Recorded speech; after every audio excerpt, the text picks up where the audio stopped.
शांति।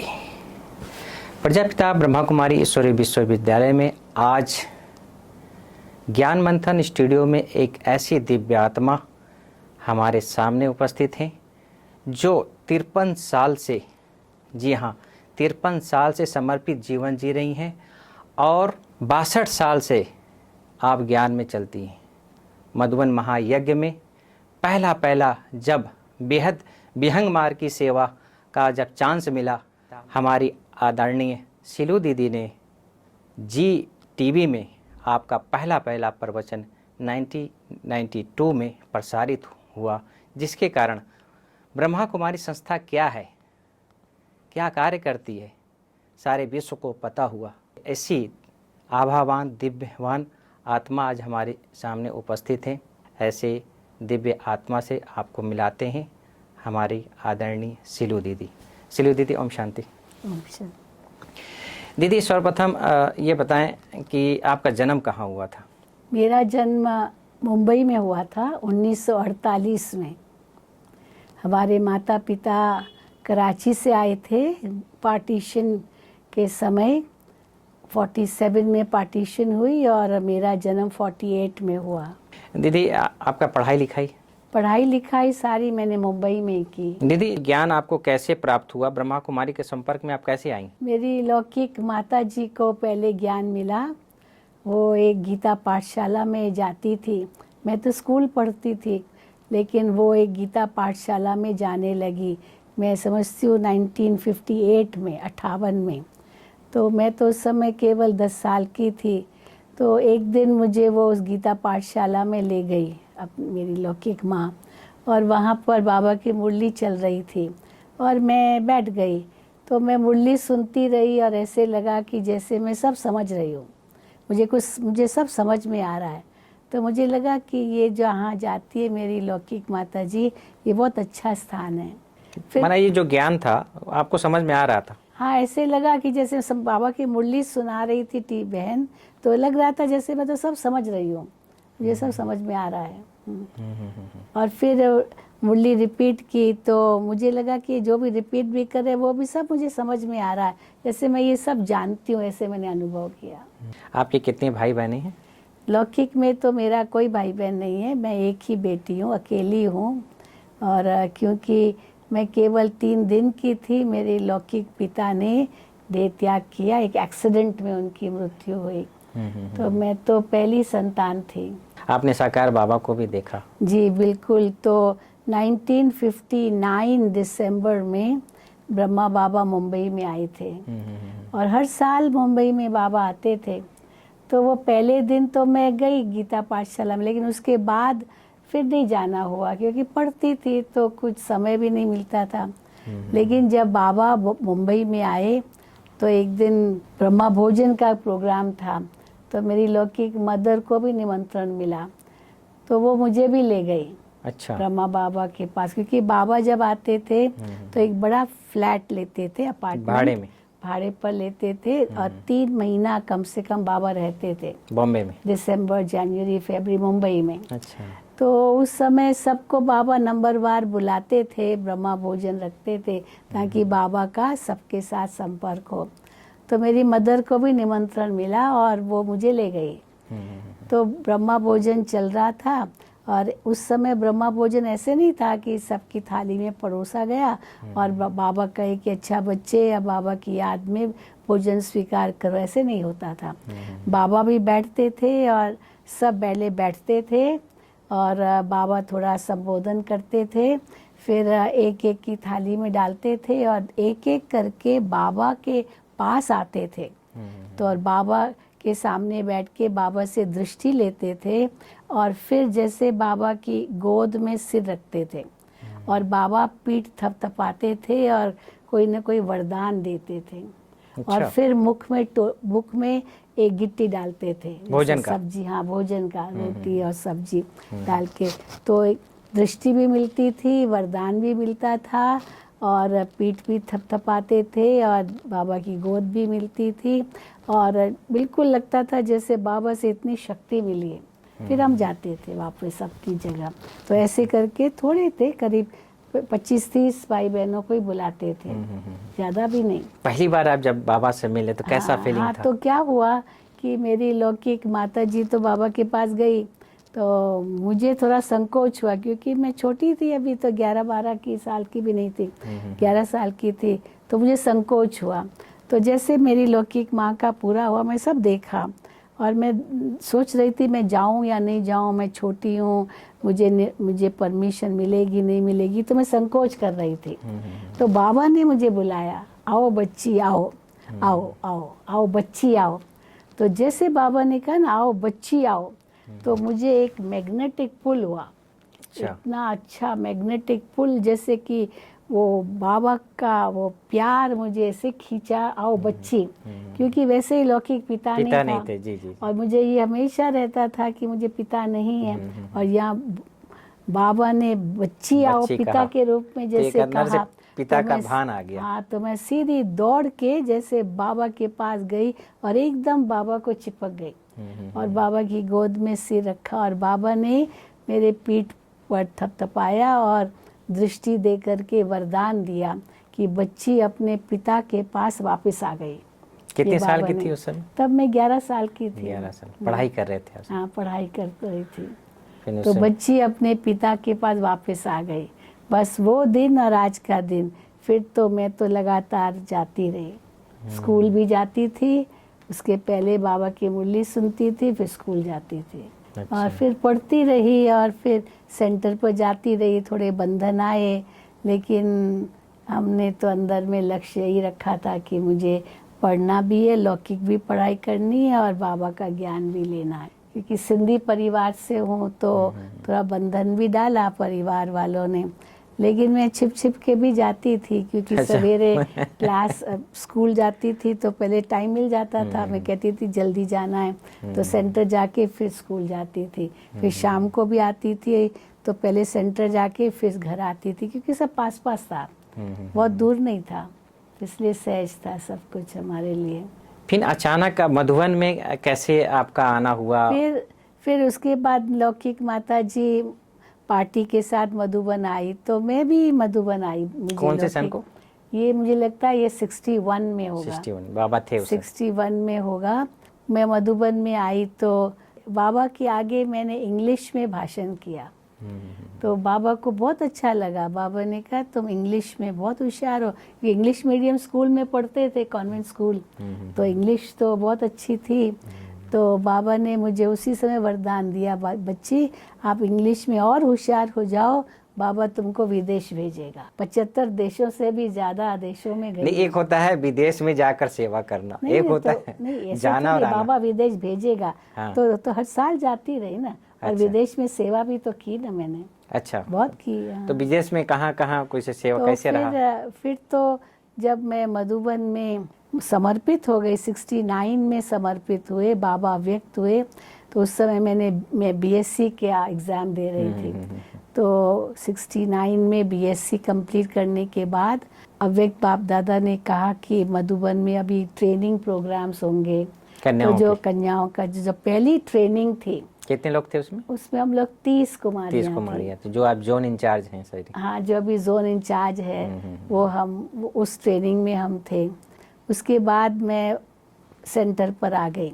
घर से परमिशन तो नहीं थी, लेकिन मैंने कहा मुझे तो अभी यही सेवा करनी है। तो क्योंकि सब कहते थे एमएससी करो, ये करो, वो करो, पर उसके पहले 67 में बाबा साकार में थे, तो घर में सबका फोर्स था कि डॉक्टरी पढ़ो, एमबीबीएस करो, क्योंकि उसके बाद लाइन होती है चेंज करने की, क्या चाहते हैं, मेडिकल लाइन या इंजीनियरिंग लाइन या जो लाइन। तो मैंने बाबा को पत्र लिखा था 67 में, बाबा मैं क्या करूं, घर में सब कहते हैं तुम डॉक्टर बनो, तो मैं क्या करूं। तो बाबा ने मुझे पत्र लिखा, जवाब दिया कि बच्ची, बाबा की आप में बहुत आश है और बाबा चाहेंगे कि आप रूहानी डॉक्टर बन के विश्व की सेवा करो। तब मैं इंटर साइंस में थी। तो मैंने फिर संकल्प छोड़ दिया कि मुझे डॉक्टरी करनी है, और फिर बीएससी किया, और बीएससी का लास्ट ईयर था, एग्ज़ाम्स थे, और बाबा अव्यक्त हुए जनवरी में, उसी साल मेरा फाइनल एग्ज़ाम था। अच्छा। तो फिर तो हमने यही लक्ष्य रखा कि इसके बाद तो मैं बाबा की सेवा में लग जाऊंगी। आपके साथ जो जितनी कन्याएं थी और सभी लोगों ने मेरा घर कोई नहीं गया, सब सेवा में लग सब गए। सेवा में गए। जैसे आशा बहन उसमें थी जो आरसी में है, जी जी। चंद्रिका बहन थी जो महादेव नगर में है, मुन्नी बहन थी। आरती बहन थी, मुन्नी बहन थी, ये सारे हम जो सब थे। जोन इंचार्ज हाँ, जो है, सब जो अभी सत्यवती बड़ी- दीदी, शीला दीदी, सारे थे सब। शीला दीदी तो उस समय नहीं थी, लेकिन वो तो एक था जो हमारे पहले 2 महीने की ट्रेनिंग ट्रेनिंग थी, होती है। जी जी। जिसमें सेंटर पर रहने वाली बहनों का था। अच्छा इसमें वेदांती बहन थी, जयंती बहन भी उसी में थी, अच्छा अच्छा। और भी जो अभी सेंटर पर रह रहे थे 68 से कई रहे, तो वो उनकी थी। और हमारी 69 में थी। हम लोग सब कॉलेज से आई थी, अच्छा कॉलेज पढ़ करके आई थी, उनके लिए ट्रेनिंग थी। दीदी, जब आपकी ट्रेनिंग पूरी हो गई तो दादी ने कौन सा सेंटर पे आपको भेजा? तो जैसे ट्रेनिंग पूरी हुई तो उसी में ही बाबा ने कहा कि अभी 1 महीने की आपने थियोरेटिकल ट्रेनिंग की है, क्योंकि क्लासेस कराए।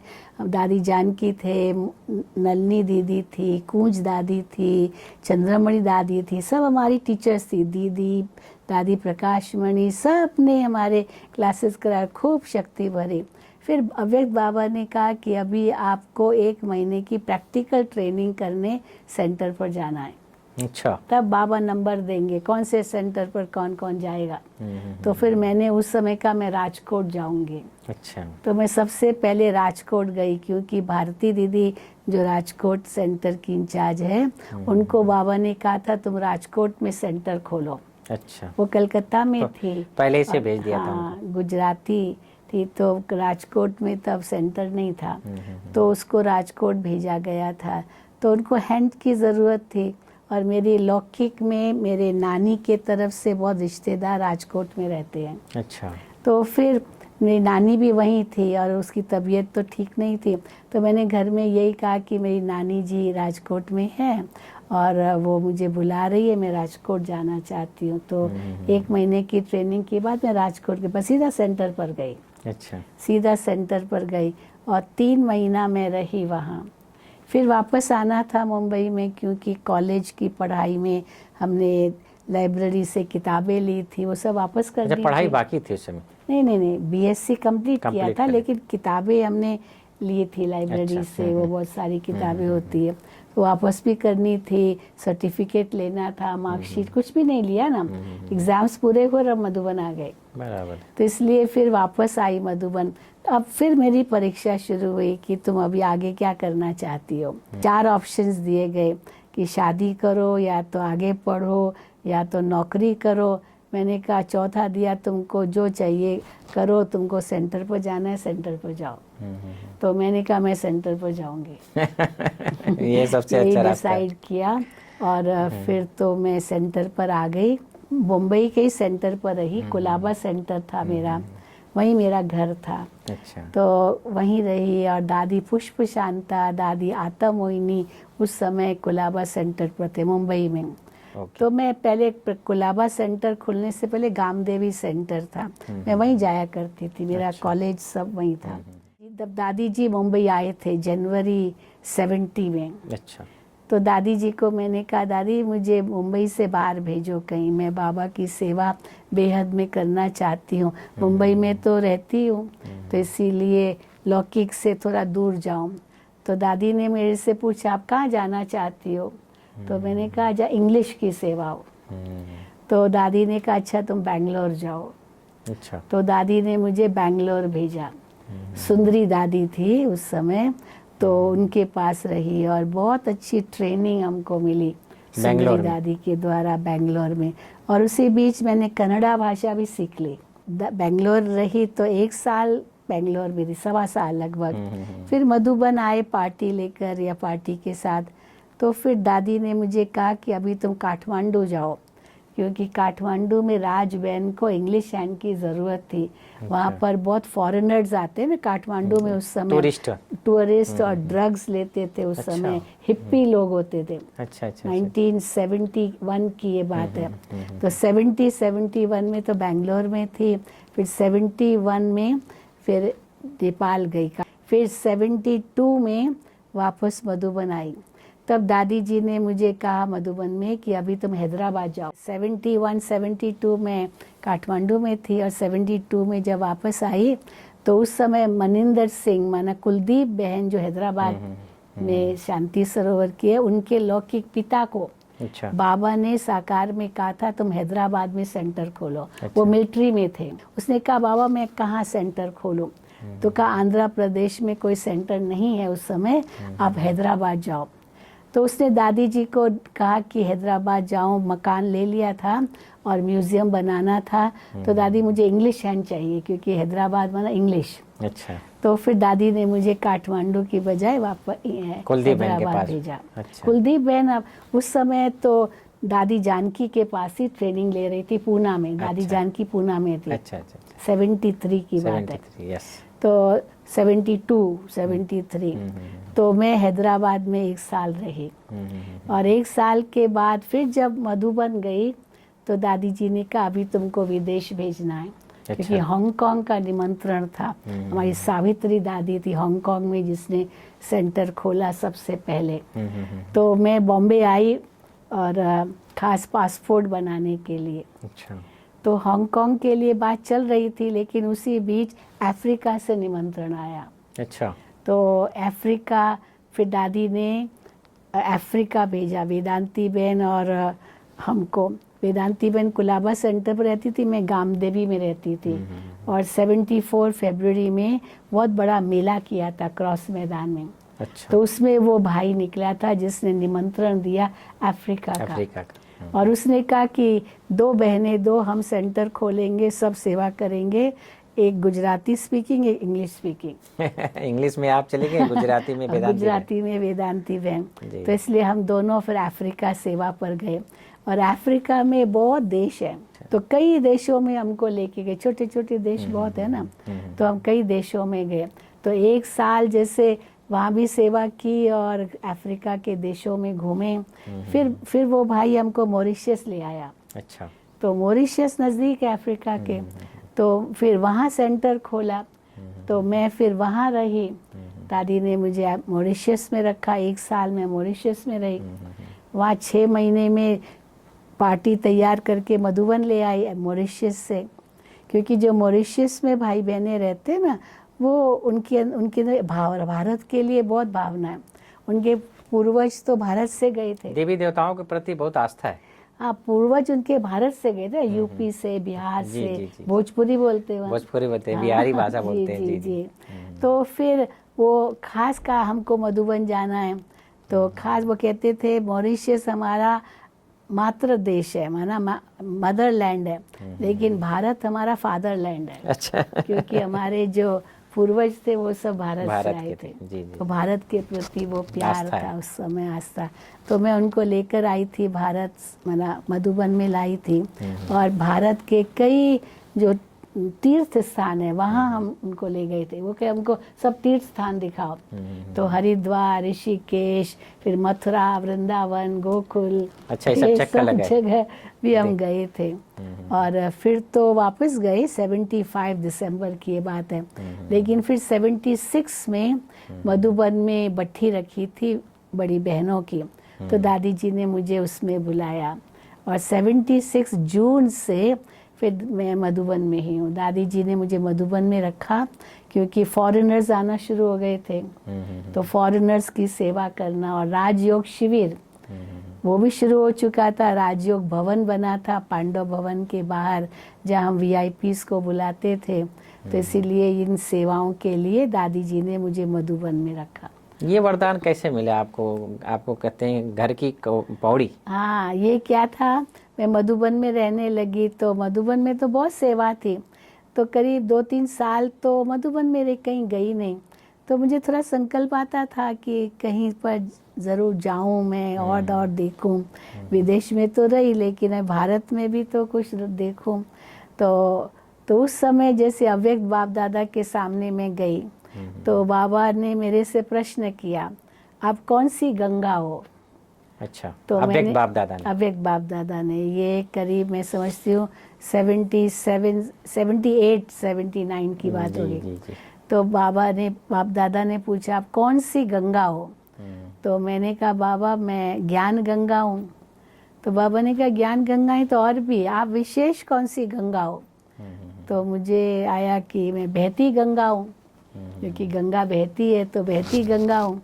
कि कौन सी गंगा हो, कौन सी नदी हो, ये नहीं, कौन सी गंगा हो। तो मैंने कहा मैं बहती गंगा हूँ।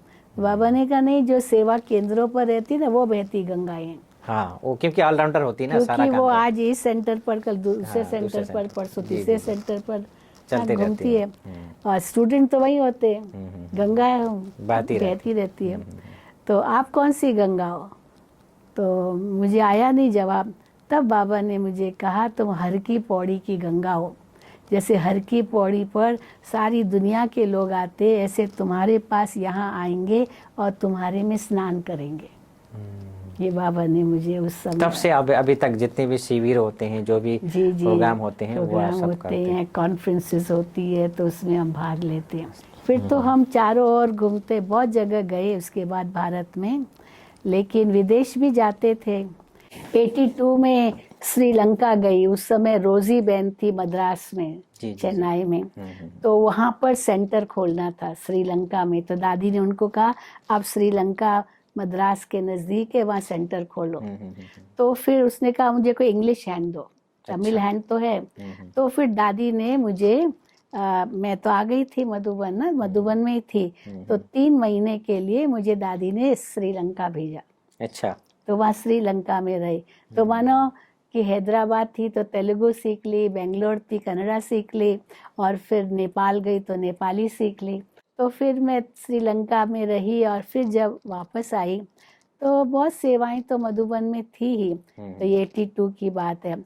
और फिर तो 85 में फिर मैं एशिया टूर पर गई, करीब 12 देशों में जाना हुआ एशिया के। अच्छा। तो कई, Singapore, Malaysia, Indonesia, Philippines, Thailand, ये ऐसे जापान, वो सब 3 महीने का टूर था। अच्छा। तो जैसे श्रीलंका में 3 महीना रही, तो जुलाई, अगस्त, सितंबर में मधुबन में कोई सेवाएं नहीं होती थी, बारिश बहुत होती थी। तो फिर दादी जी मुझे विदेश भेजती थी।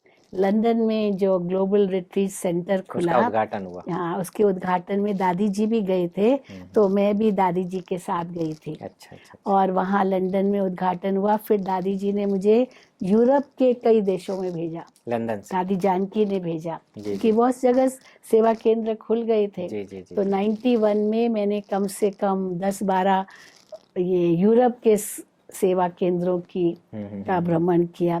दीदी, अचानक जो है चैनलों में सेवा कैसे स्टार्टिंग हुआ?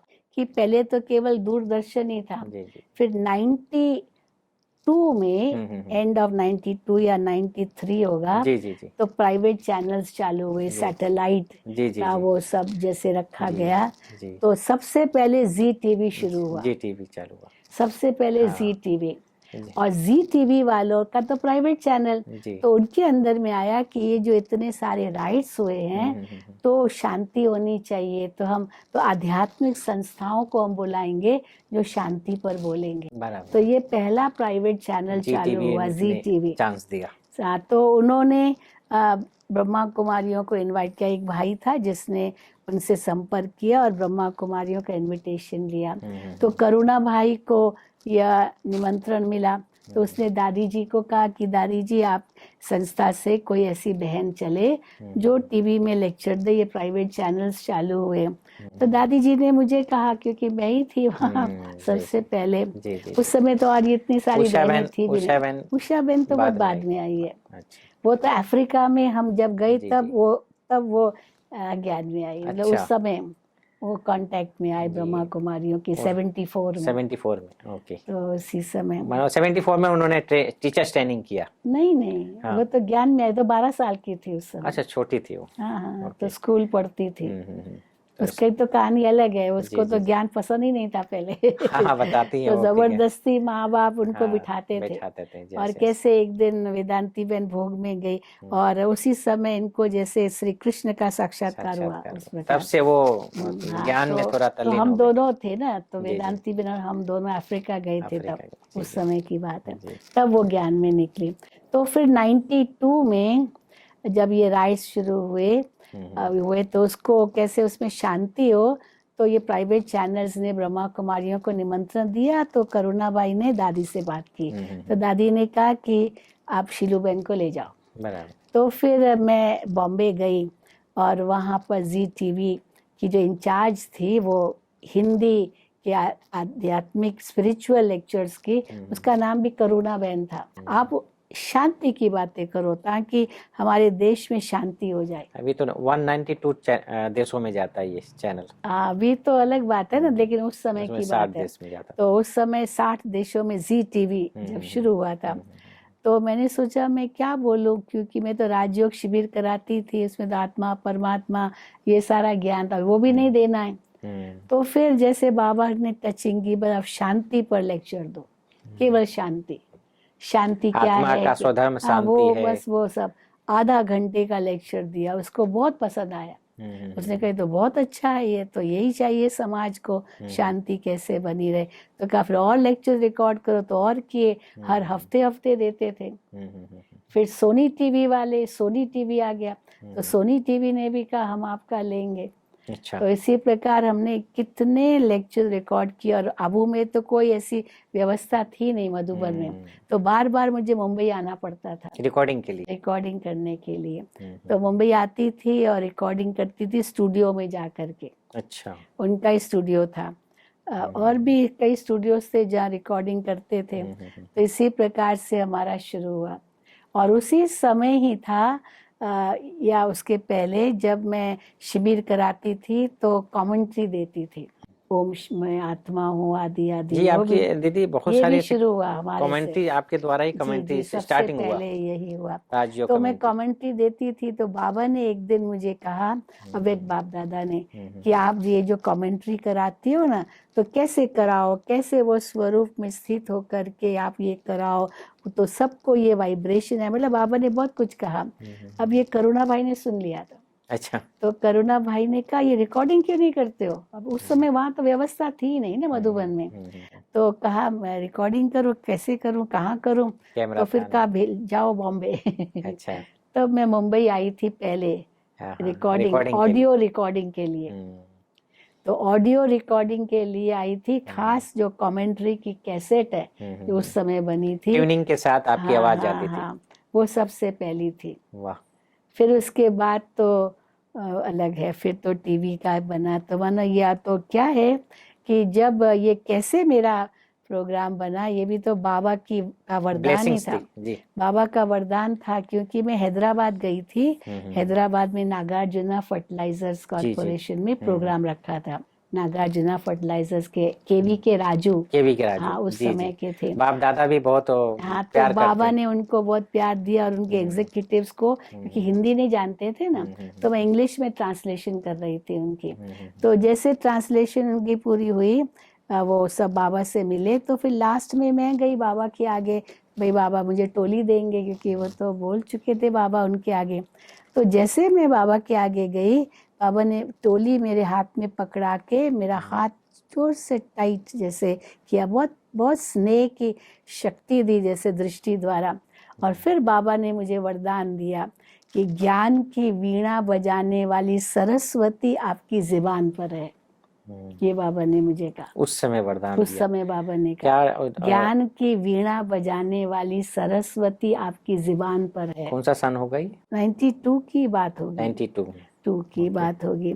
तो उसी समय मुझे संकल्प आया, बाबा ने इतना बड़ा वरदान दे दिया, सरस्वती आपकी ज़ुबान पर है, तो बाबा को मेरे से कुछ करवाना है, कुछ करवाना है विशेष। इसलिए बाबा ने जैसे वरदान देकर के शक्ति भरी। उसके बाद ये निमंत्रण मिला बाबा का जो वरदान क्योंकि मिला। जब बाबा ने कहा ना सरस्वती आपकी ज़ुबान पर है, तो मैं सोचने लगी बाबा ने वरदान दिया, क्या करवाना होगा बाबा को मुझसे। और अगर सरस्वती इस ज़ुबान पर है, तो मैं कोई भी अज्ञान की बात, किसी को दुख देने की बात, कोई ऐसी कड़वी बात या व्यर्थ बात इस मुख से नहीं बोल सकती हूँ, क्योंकि इस ज़ुबान पर सरस्वती का वास है। सचमुच में दीदी, जो भी आपसे मिलते हैं तो नेचुरल एक प्रकार से वो आप पालना का अनुभव करते हैं, जो दादियों से पाए हैं। ये तो है नेचुरल है। तो दादियों की पालना तो खुद पाई है हमने, एक एक बचपन से ही पाई है, क्योंकि मुंबई में रहती थी, बाबा आते थे, सब दादियाँ आती थी, तो बचपन से ही दादियों की पालना पाई, सब दादियों को देखा है मैंने। 76 में जो बाबा तो नहीं कहे हैं, लेकिन एक लहर थी कि विनाश होगा, ये क्या थी वो पाठ? दिल्ली में एक मकान, एक जमीन ली थी जो रजौरी गार्डन की जमीन है, वो उस समय ली थी 66 में।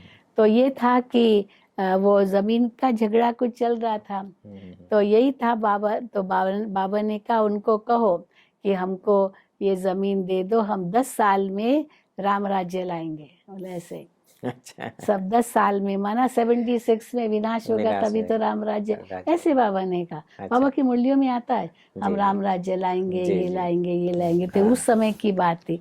तो ये बाबा के शब्द नहीं थे 76 में विनाश होगा, जी, जी, जी। लेकिन बाबा ने ये कहा था कि 10 साल में हम राम राज्य लाएंगे, और उस समय वो जमीन मिली थी उसी के आधार से। और लोगों ने सोच लिया कि 10 साल मारा कि अभी 10 हाँ, साल वो में विनाश हो जाएगा। 66 में था।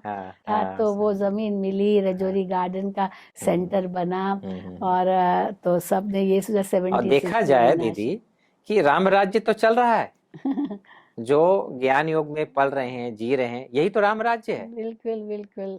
आज भी बाबा ने कहा ना, 21 जन्म का पहला जन्म तो सुख शांति का यही है, संगम युग का है, आज का ही, आज की यही राम मुरली में राज्य आ कहा गया। बाबा ने। अगर देखा जाए प्रारब्ध देखो, प्रारब्ध, वर्षा देखो, हाँ, बाबा ने कहा इस जन्म में वर्षा है, लेना है, सुख शांति का क्यों नहीं वर्षा और है। इस जन्म में हम निरोगी रहेंगे, अगला जन्म और अच्छा रहेगा। बिल्कुल है बिल्कुल ना? बिल्कुल। तो धीरे धीरे ये जो विघ्न है वो तो यज्ञ में शुरू से ही आते रहे, और अंत तक आएंगे। हाँ अंत तक आएंगे। बाबा कहते ये तो विघ्न आएंगे, और जो बहुत कमजोर है वो तो छटेंगे, तो पत्ते तो गिरते हैं। गिरेंगे। लेकिन आज भी बाबा ने मुरली में कहा इतनी क्यों लगेगी जो आपको फुर्सत ही नहीं मिलेगी, वो सही भी अब बात देख रहे हैं। और चल रहा है, इतनी 5 बाबा 5 की स्थानों सेवा, पे भट्टियां चल रही हैं, और जो भी इतनी, प्रोग्राम, जहाँ पर भी जो बाबा का घर बन जा रहा है, वहाँ भी भट्टियां लग रही हैं, वहाँ भी फूल चल रहा है। इतनी जमीनें मिल रही, इतने बाबा के मकान बन रहे, इतने गीता पाठशालाएं बन रही, सब हो रहे ना।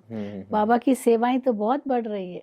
और यही पहले सतयुग फिर त्रेता युग, जो संख्या है आस्ते आस्ते बढ़ती जाएगी। 2 युग के सब आत्माओं को तैयार करना है, तो कितनी करोड़ों आत्माओं को बाबा का संदेश तो पहुंच ही रहा है ना। लगभग कितने साल और हम पुरुषार्थ करें? वो तो बाबा ने कहा ही नहीं है। हाँ, बस हमको अपने आप को देखना है, मैं संपूर्ण बनूं, मैं संपन्न बनूं, मैं बाप समान बनूं, यही लक्ष्य रखना है। हमारी रानी दीदी आई थी, तो मैंने उनसे पूछा था, दीदी आप अपना खुद का क्या पुरुषार्थ करें? उन्होंने एक ही शब्द कहा कि मैं अपने इस कर्मेंद्रियों को पूछती हूँ, थपथपाती हूँ अपने एक एक कर्मेंद्रियों को। ठीक है, अंदर ही अंदर अपने प्रजा को देखती हैं। तो आपका क्या पुरुषार्थ रहता है? मेरा पुरुषार्थ यही मुख्य रहता है, अशरीरी बनने का। जैसे ये देह में है और देह से न्यारे, ये मेरा बहुत पुरुषार्थ चलता है। अशरीरी का मतलब क्या, संकल्प क्या करती हैं आप? ये अशरीरी माना मैं आत्मा, जैसे आज भी बाबा ने कहा अकाल तख्त पर विराजमान, वरदान था आज का बाबा का। तो यहाँ अकाल तख्त सो दिल तख्त, तो अकाल तख्त और दिल तख्त और फिर भविष्य तख्त, ये हम ये हमेशा सोचते हैं कि मैं अकाल आत्मा इस अकाल तख्त पर विराजमान इस इंद्रियों का मालिक हूँ। और प्रजा भी मानेगी, कर्मेंद्रियां भी मानेगी। बिल्कुल मानेगी ना, क्यों नहीं मानेगी, मैं राजा हूँ ना इन कर्म इंद्रियों का। तो मैं अकाल तख्त पर विराजमान होकर के इन कर्म इंद्रियों का राजा बन करके इन कर्म इंद्रियों को चलाती हूँ, और ये सब मेरे ऑर्डर में है। मेरा हाथ कोई ऐसा कर्म नहीं कर सकता मेरे ऑर्डर के सिवाय, मेरी जुबान कोई ऐसा काम बोल नहीं सकती मेरी ऑर्डर के सिवाय। इसीलिए मैं मालिक बन करके करती हूँ। तो कई बातें कानों में सुनते हैं, लेकिन बाबा कहते एक कान से सुनो, दूसरे कान से निकाल दो। अपनी अवस्था कभी बिगाड़नी नहीं है।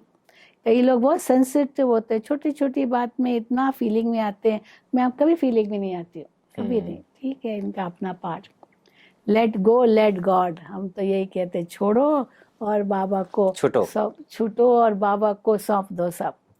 तो बस जो बाबा कहते हैं ना, नॉट और डॉट, इस पर मेरा बहुत अटेंशन रहता है, नहीं सोचना है, और जो हुआ ड्रामा बिंदु बस। माना आप ड्रामा को माना आगे रखती हो पुरुषार्थ के बाद? बिल्कुल बिल्कुल, ड्रामा तो पक्का है, हमेशा हर वक्त पक्का है। बाबा साथ है मेरा, और ड्रामा पक्का है, बुद्धि में है। तो जो कुछ है सब कल्याणकारी है, कुछ नया नहीं है, सब जो है सब सही है। हम ऐसे समझकर, जैसे बाबा ने ड्रामा का ज्ञान दिया है, उस पर बहुत मेरा पक्का विश्वास है। ये कह सकते हैं दीदी कि एक सिक्के के दो पहलू हैं, एक तरफ बाबा, दूसरी तरफ ड्रामा, ये कह सकते हैं? हाँ, दोनों साथ में है ना। साथ में है, हाँ, कमांड बाबा है। भी जैसे हम अब बाबा को जब उंगली, हम इतना प्यार कर रहे हैं, उंगली नहीं दिखा रहे हैं, उनको उंगली नहीं दिखा रहे हैं, उनकी कमियां नहीं बता रहे हैं, ऐसे ड्रामा को भी हम ना बताएं। बिल्कुल, ड्रामा में भी कोई कमी नहीं है, ड्रामा बड़ा एक्यूरेट है, बहुत सुंदर है, बस खेलना है। ये जो आज खेलना भी आना चाहिए लेकिन। हाँ, खेलना आना चाहिए। ये स्मृति विस्मृति का खेल है, समझ और बेसमझी का खेल है। आज भी बाबा ने कहा, इतने समझदार फिर इतने बेसमझ, ये खेल है, नाटक है। तो हर बात में एक नाटक है, ये समझ कर चलते हैं, सबका अपना अपना पार्ट है। अब वो क्या कर रहा है, वो क्या कर रहा है, मुझे नहीं देखना है, मुझे अपना पार्ट देखना है। ऊपर चिंतन भी हो जाता है, बिल्कुल बिल्कुल स्वचिंतन, बिल्कुल। उन्नति की सीढ़ी पर और चिंतन माया खत्म की कोई न कोई रूप लेकर के आएगी, नया नया रूप लेकर आएगी। तो इसलिए मुझे माया से बहुत सावधान रहना है, माया मेरे पर कभी वार न करे। बस बाबा का की छत्र छाया में हूँ, माया से दूर हूँ, यही हम बुद्धि में सदा धारण करते हैं। जैसे आज की युवा पीढ़ी है और उनको व्यसन या कहें या बुराइयां, संग दोष जिसको कहते हैं, तो ऐसी आत्माओं को आप क्या संदेश देना चाहेंगे? वर्तमान परिस्थिति, जो परिस्थितियां चल रही हैं, एक तरफ युद्ध चल रहा है, और दूसरी तरफ आर्थिक तंगी आ गई है, मतलब कि हमें सब कुछ करना है, करते हुए भी हमारी अवस्था अच्छी रहे, तो युवाओं के प्रति कुछ संदेश। हम तो यही संदेश देंगे कि ये जो मनुष्य जीवन है, ये बहुत अमूल्य है। हमारा हर श्वास, हर संकल्प, हर घड़ी, हमारी शक्ति और हमारी संपत्ति, ये सब अमूल्य है। अगर ये व्यर्थ जाएगा तो जीवन भी व्यर्थ जाएगा। ये हीरे तुल्य मानव जीवन है। इस हीरे तुल्य मानव जीवन को सफल करना है, तो सफल करना माना हर श्वास सफल हो, हर श्वास में परमात्मा की याद हो, हर घड़ी मेरी सफल हो, कोई भी घड़ी मेरी व्यर्थ न जाए, श्रेष्ठ सोच में जाए, हमारे संकल्प भी इतने ऊंचे हो, हमारी जो शारीरिक शक्ति, मानसिक शक्ति, इनका सदुपयोग हो, और संपत्ति भी हम यही कहते हैं, तो भगवान का दिया हुआ है, तन मन धन सब तेरा तेरा, तुझको अर्पण क्या लागे मेरा, हम यही कहते हैं। तो ये संपत्ति भी सही कार्य में उपयोग हो। अगर बीड़ी, सिगरेट, तंबाकू, ये ड्रग्स आदि, इसमें हम अपनी संपत्ति व्यर्थ गंवाते हैं, तो हम अपना जीवन बर्बाद कर रहे हैं। अगर जीवन को सफल करना है, ये 5 चीजें सफल करो। हर कार्य परमात्मा की याद में करो, श्वास श्वास ईश्वर की स्मृति में जाए, और जो भी पुराने हिसाब किताब है, अभी चुकतू करने का समय है, अभी नया कोई कर्मों का खाता बनाने का समय नहीं है। अब जो भी हमारे कर्म हो, वो कर्म श्रेष्ठ कर्म होने चाहिए। किसी को हम दुख न दें, दुख दे करके अपना खाता खराब न करें।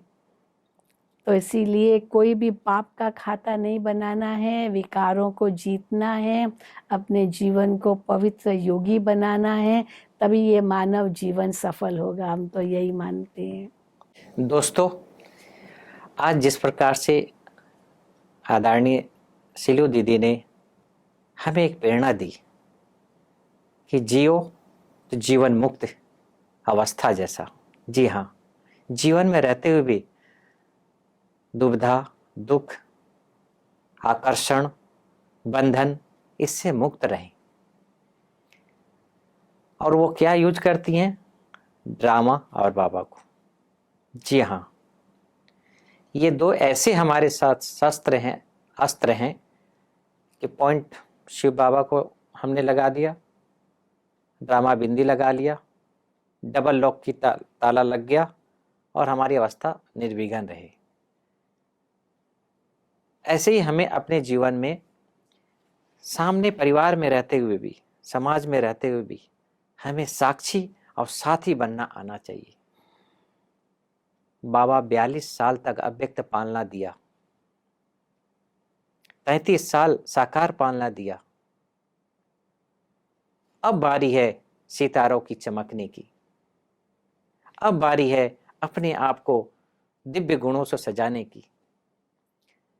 आज इस एपिसोड से आपके जीवन में जरूर कुछ न कुछ प्रेरणा जरूर मिलेगी, जैसे हमारी दीदी अपने जीवन को कमल फूल के समान वरदानी मूर्त बनकर, हम मानते हैं कि बाबा ने वरदानों से सजाया है, लेकिन इनका भी खुद का पुरुषार्थ है कि बाबा ने हमें वरदान दिया है। दोस्तों, जो आप मुरली सुनते हैं, उस मुरली के एक एक पॉइंट को अगर हम अपने दिलो दिमाग में लेकर आते हैं तो हमारा वरदान बन जाता है। डेली के वरदान हम गंभीरतापूर्वक ध्यानपूर्वक सुने और उसको यूज करें तो हम भी वरदानी मूर्त बन सकते हैं और अपने आप को निर्विघ्न बना सकते हैं। आने वाले समय में हम सभी लाइट हाउस माइट हाउस होकर संसार के समस्त आत्माओं को सुख और शांति की अंजलि देने का कार्य करें। इसी आशा विश्वास के साथ इस एपिसोड को हम यहाँ पूरा करते हैं। फिर एक नए एपिसोड में नए व्यक्तित्व के साथ एक नए टॉपिक पर हम आपके साथ मिलेंगे। तब तक के लिए ओम शांति। ओम शांति।